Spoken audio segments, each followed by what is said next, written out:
আমরা পিআর সিস্টেমে নির্বাচন চাই, সংখ্যানুপাতিক হারে নির্বাচন চাই। বিএনপি কেন মানছে না? বিএনপি তো দাবি করেছে আমরা জাতীয় সরকার গঠন করব, এটা বিএনপির দাবি।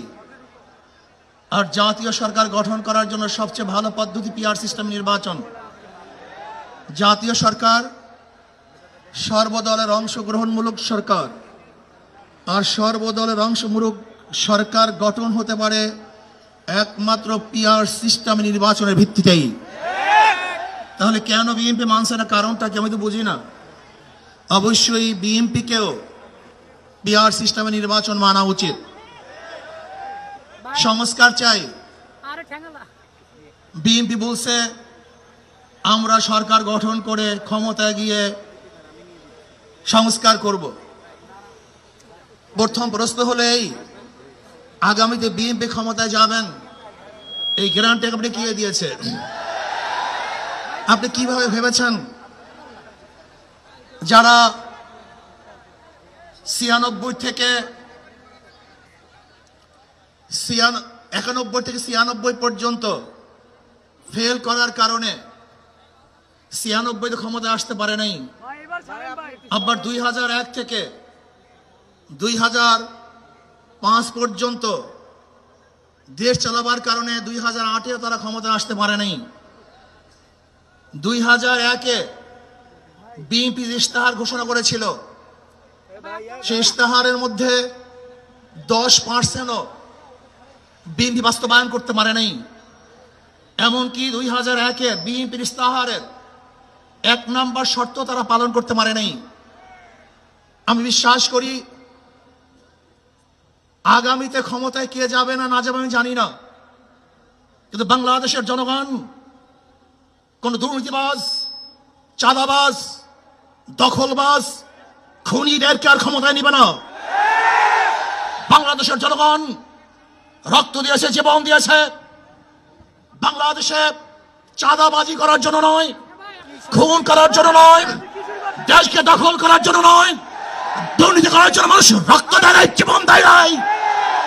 বাংলাদেশের মানুষ জীবন দিয়েছিল, মানুষ মুক্তি পাবে, শান্তি পাবে। আমার গরিব দুঃখী মেহনত মানুষ ক্ষুধার্ত থাকবে না। বাংলাদেশের একজন মানুষও খোলা আকাশের নিচে থাকবে না। বাংলাদেশের একজন গরিব বস্ত্রহীন থাকবে না। আমার বাংলাদেশের কোন মানুষ গুম হবে না, খুন হবে না। বাংলাদেশের কোন ব্যবসায়ীকে চাঁদা দিতে হবে না। বাংলাদেশের প্রত্যেক নাগরিক অধিকার বাস্তবায়ন হবে, তারা শান্তিতে বসবাস করতে পারবে, নির্বিঘ্নে ঘুমাতে পারবে। আমার মা বোনরা ইজ্জত দিয়ে রাস্তায় চলাফেরা করতে পারবে। বাংলাদেশের মসজিদ থাকবে, মাদ্রাসা থাকবে, দাড়ি থাকবে, টুপি থাকবে।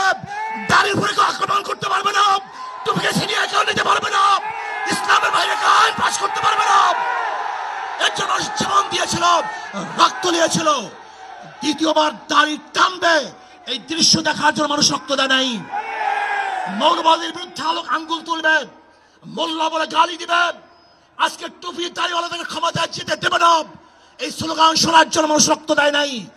এই দৃশ্য দেখার জন্য বুকের তাজা রক্ত জমিনে ঢেলে দিয়ে মানুষ শাহাদাত বরণ করে নাই, বরং বাংলাদেশের মানুষ শাহাদাত বরণ করেছিল এই জাতিকে মুক্তি দেওয়ার জন্য, কোরআন ও সুন্নাহর আইন বাস্তবায়ন করার জন্য।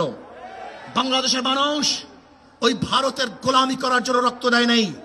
বাংলাদেশের মানুষ ভারত আমাদের দেশে কর্তৃত্ব নেতৃত্ব করবে, আমেরিকা আমাদের দেশে কর্তৃত্ব নেতৃত্ব করবে, এর জন্য বাংলাদেশের মানুষ জীবন দেয় না, রক্ত দেয় নাই। বাংলাদেশের মানুষ সাধন, তারা নিজেরা আইন প্রণয়ন করবে, নিজেরা সংসদ পরিচালিত করবে, তারা নিজেদের পায়ে দাঁড়াবে। বাংলাদেশের মানুষ জীবন দিতে পারে, কিন্তু কার গোলামি করতে পারে না। প্রিয় ভাইরা আমার, আমি বিশ্বাস করি আজকে মঞ্চে যারা আছেন, যদি আমরা মুনাফিকি না করি, মঞ্চে যারা আছে যদি মুনাফিকি না করি, মুখের এবং কাজের কথা যদি একসাথে থাকেন, মুখের সাথে কাজের যদি মিল থাকেন, আমি এই লক্ষ জনতার সামনে কসম করে বলতে পারি আগামীতে ক্ষমতা যাবে ইসলাম, ক্ষমতা যাবে ইসলাম, কোনো সন্দেহ নেই।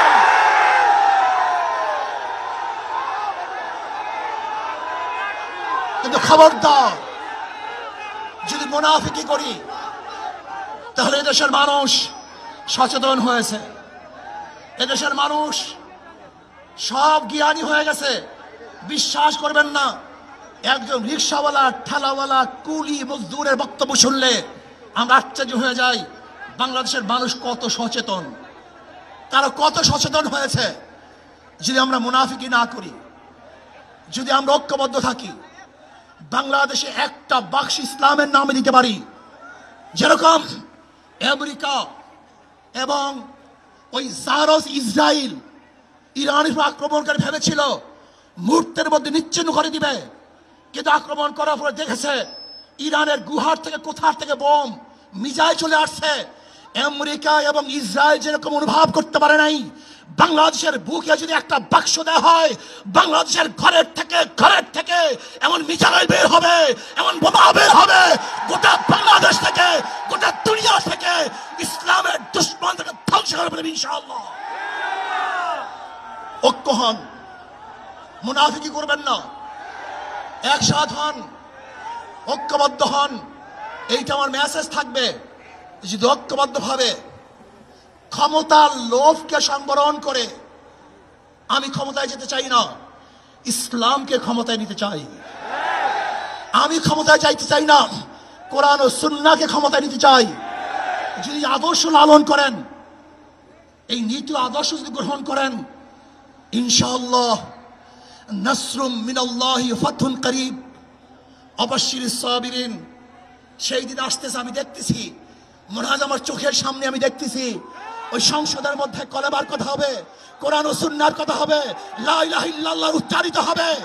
গোটা বাংলাদেশের মানুষ শান্তিতে বসবাস করতে পারবে, জুলুম থাকবে না, অত্যাচার থাকবে না, অবিচার থাকবে না।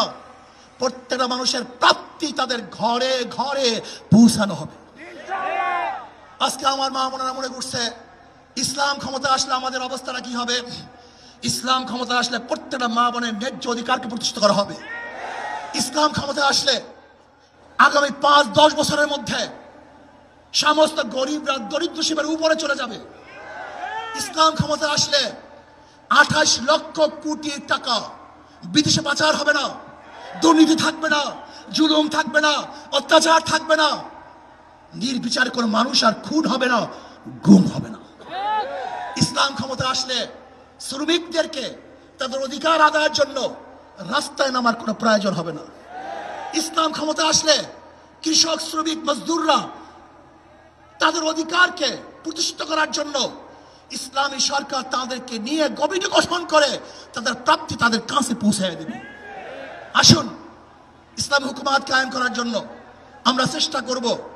আজকে আমাদের এই জনসভায় যশোর থেকে আমার কিছু ভাই আসার সময় তার অ্যাক্সিডেন্ট হয়ে শাহাদাত বরণ করেছে। আল্লাহ তাদেরকে জান্নাতুল ফেরদাউস দান করে। আমার অনেক ভাইয়ের আহত অবস্থায় আছে, আল্লাহ পাক তাদেরকে সুস্থ করে দেন। আসুন, আজকে জনসমুদ্রে আমরা আসছি, আমাদের টাকা নাই, পয়সা নাই, নিজের পয়সা দিয়ে এসছি, নিজের খানা খেয়েছি। এই জাতিকে, এই দলকে, এই কাফেলাকে গোটা দুনিয়ার কোনো প্রশক্তি পরাজয় করতে পারবে না, থামিয়ে রাখতে পারবে না। অবশ্যই ইনশাআল্লাহ আমরা বিজয় হব।